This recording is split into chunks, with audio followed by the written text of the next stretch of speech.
From islands made out of plastic bottles to islands built just for luxury, on this episode of Built a Billion, we present to you the most impressive artificial islands that the world has to offer.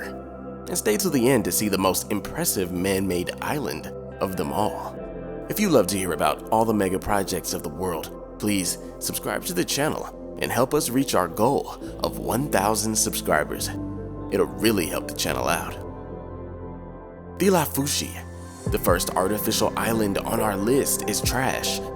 No, seriously, this man-made island is located to the west of the Maldives and was created to be a municipal landfill. It was built on reclaimed coral reefs in 1992 to resolve the capital of the Maldives, Malays, garbage situation. And these days, 300 tons of garbage gets dumped there per day on its 4.6 million feet of landmass. But it's not all trash. In 1997, authorities started leasing sections of the land for boat manufacturing, cement packing, large-scale warehousing, and other industrial purposes, which is creating unimaginable pollution. Asbestos, lead, and other despicable things are finding their way into the water, and ecologists call it a toxic bomb. The BBC called it apocalyptic, but I call it trash, like I said. Balboa Island. Located in Newport Beach, California, Balboa Island is actually a chain of 3 artificial islands that include the Balboa, Little Balboa, and Collins Island. It's also one of the most dense communities in Orange County, with its 3,000 residents.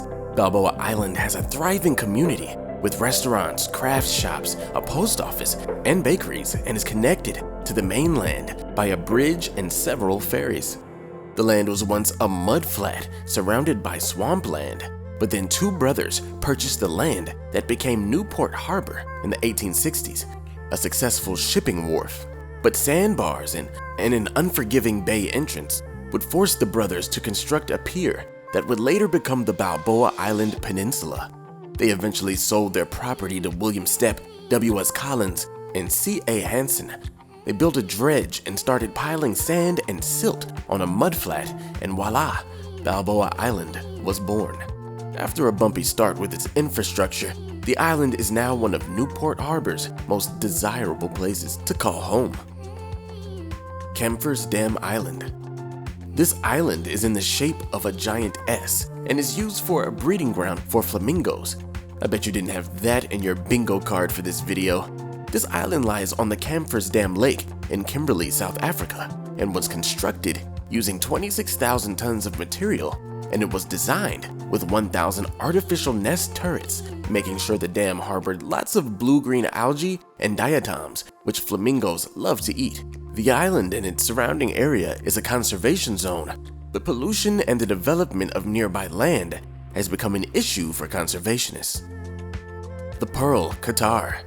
The Pearl Island is supposed to resemble a string of pearls in honor of Qatar's past in the pearl industry. The island is built on top of one of Qatar's old diving sites and has an area of about 4 million square meters. It was the first land in Qatar to be allowed ownership by foreign nationals, rising the country's population by thousands over the past 10 years. The Pearl has 12 commercial and residential districts, each with their own architectural style. But no matter the district, it's all very expensive and luxurious. Don't be fooled.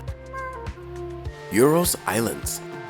The islands of Uros, Peru, are perhaps one of the most interesting entries on this list. It was believed that the Uru people that created the artificial islands were from the Amazon, having migrated to Lake Titicaca in the pre-Columbian era after being unable to find land due to oppression.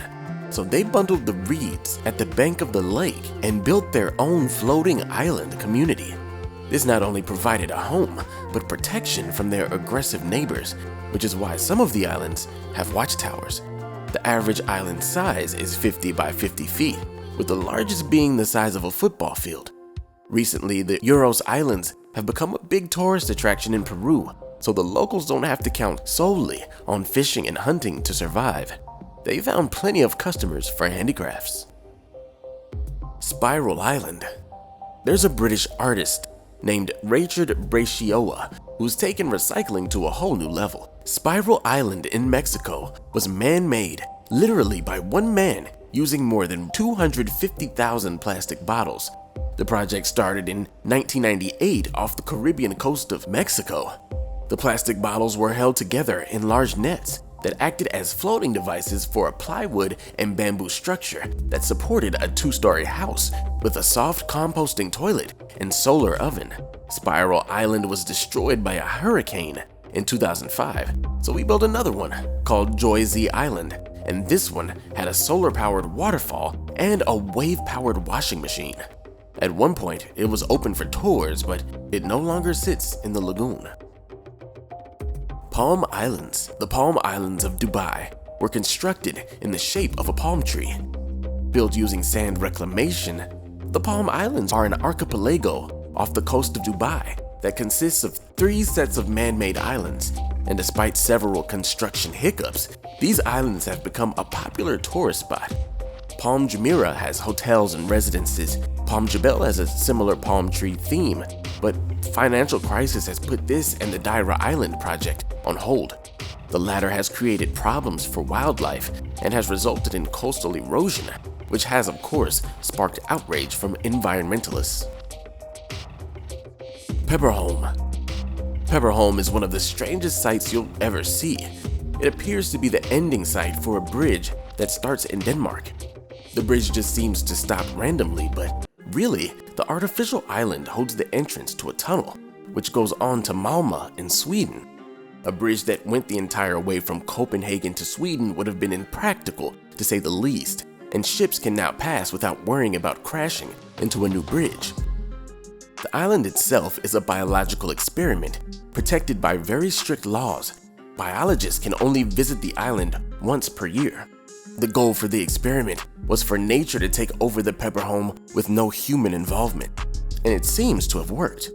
454 species of plants, 20 species of spiders, 12 species of bird, rabbits, butterflies, and bees, and more have all been registered by scientists.